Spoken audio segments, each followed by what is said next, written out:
বাজান দেবার চিল্লাবার কানবা।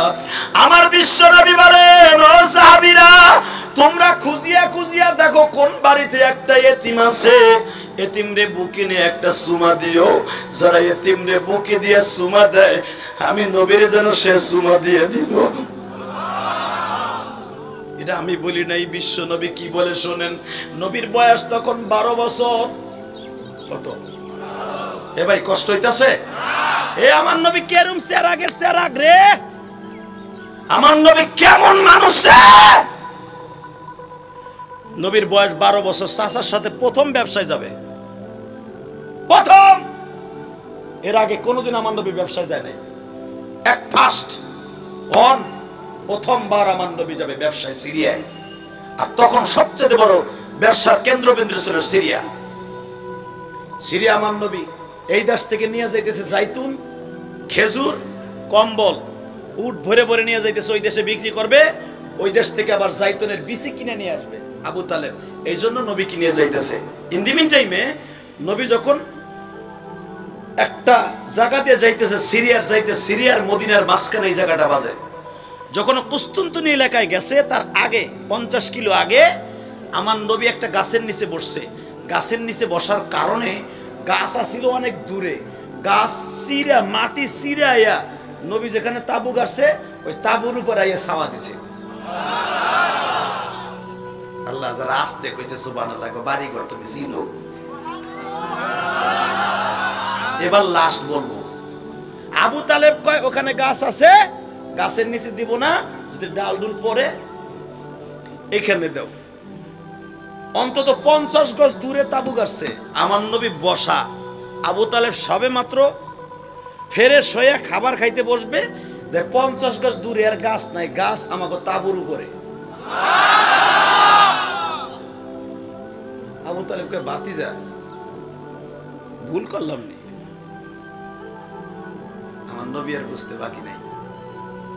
আমার নবী চাচার হাত ধরে কয়, চাচা আল্লাহু আলিমুম বিজাতিস সুদূর আন্নাল কুওয়াতা লিল্লাহি জামিয়া। এগুলো তো কোরআনের আয়াত হবে পরে, আর নবী কইছে আরবি কথা। 12 বছরের নবী আমার। সর্বময় ক্ষমতার মালিক আমার আল্লাহ। কে কে কে কে?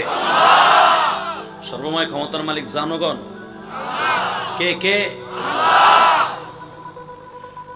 আবু তালেব কয়, তুমি এত সুন্দর কথা কই বলে?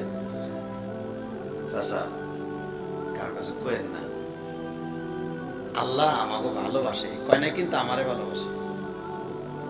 আল্লাহ আমাকে ভালোবাসে, এই জন্য আমাকে কষ্ট হবে বিদায়। ওশ পড়বে, কুয়াশা পড়বে, ঝড় বৃষ্টি আসতে পারে, আর এটা ধুলার মাঠ, চারিদিকে ধুধু বালুর চর, ধুলা বালু যেন ওই গাছের পাতায় খায়া ফেলতে পারে।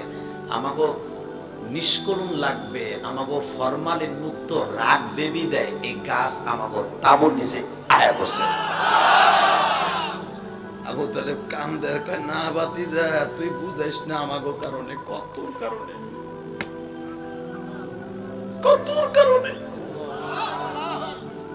আমার নবী চাচা মুখ ফেরার পড়ছে, চাচা আপনার সাথে আরো কিন্তু 80 জন লোক আছে, ওরা শুনলে আমারে পূজা শুরু করে দেবে, আমার এরা সেজদা দিব, তোমার কারণ হইছে, এরা তো মরছে। আমার নবী বলে, চাচা চিন্তা করিয়েন না, আরো কিছু খেদমত আল্লাহ করবে। ও বাজান মাত্র 25 থেকে 30 কিলোমিটার দূরে গেছে।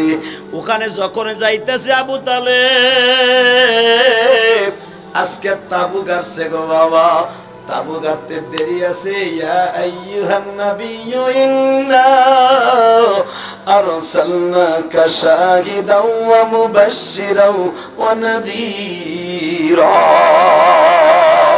ওয়া দাঈয়ান ইলাল্লাহ وداعيا إلى الله بإذنه وسراجا منيرا।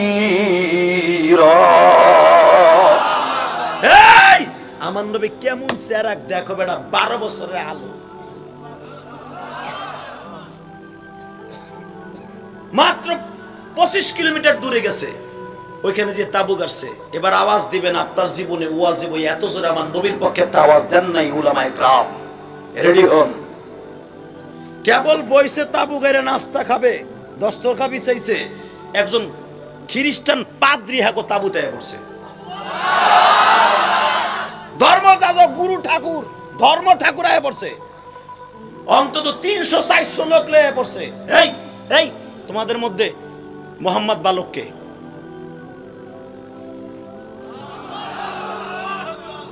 আবু তালেব বলে ভাতিজা রেস্ট লইতেছে, আস্তে কথা বলেন, আমরা কুরাইশ বংশের বাক্কা শহরের সন্তান, আমরা হেলানগরের সন্তান না। আপনি আস্তে কথা কন, আমার ভাতিজান কেবল ঘুমাইতেছে দুপুরে খাবার খাইয়া। এবারে আমার নবীকে কেউ গালি দিল, ওর সাথে আমার কোনো বন্ধুত্ব থাকবে না।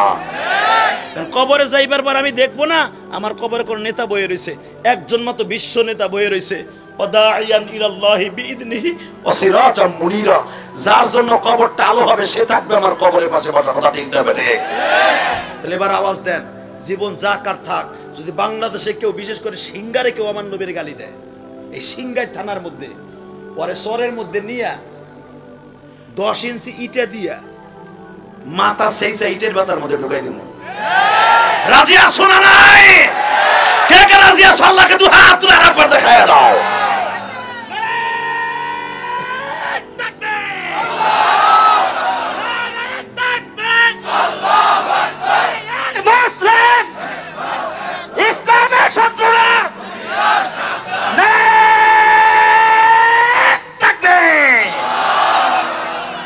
আল্লাহ কবুল করেন, জোরে করে আমিন।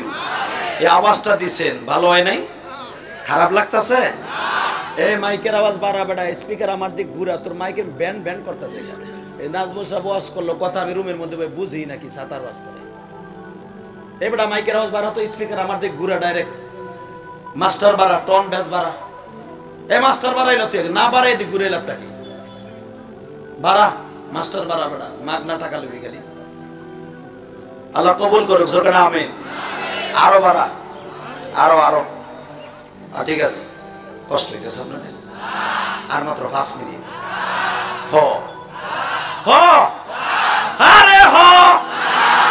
চেয়ারম্যান সাহেবের আব্বা চলে আসছে, মারহাবা বলেন। ওনার পরিচয় আগে পাইছি, ওনার ছেলে চেয়ারম্যান, আলেম ভক্ত, আল্লাহ কবুল করেন। ভাই গোটা বাংলাদেশের চেয়ারম্যান গুলো যদি নামাজি হয়ে যেত, তাবলিগ ভক্ত হয়ে যেত, ইনশাআল্লাহ না জানি এই দেশটা কত সুন্দর হইত। আমার শাশুড়ি শেখ হাসিনা এবার বলতে অনেক দিন পর একটা সত্য কথা কষ্টে পড়ে বেচারি কইছে। কমু কই আরে কোর মনে পড়ে, এখন কি দোয়া করার টাইম হইছে?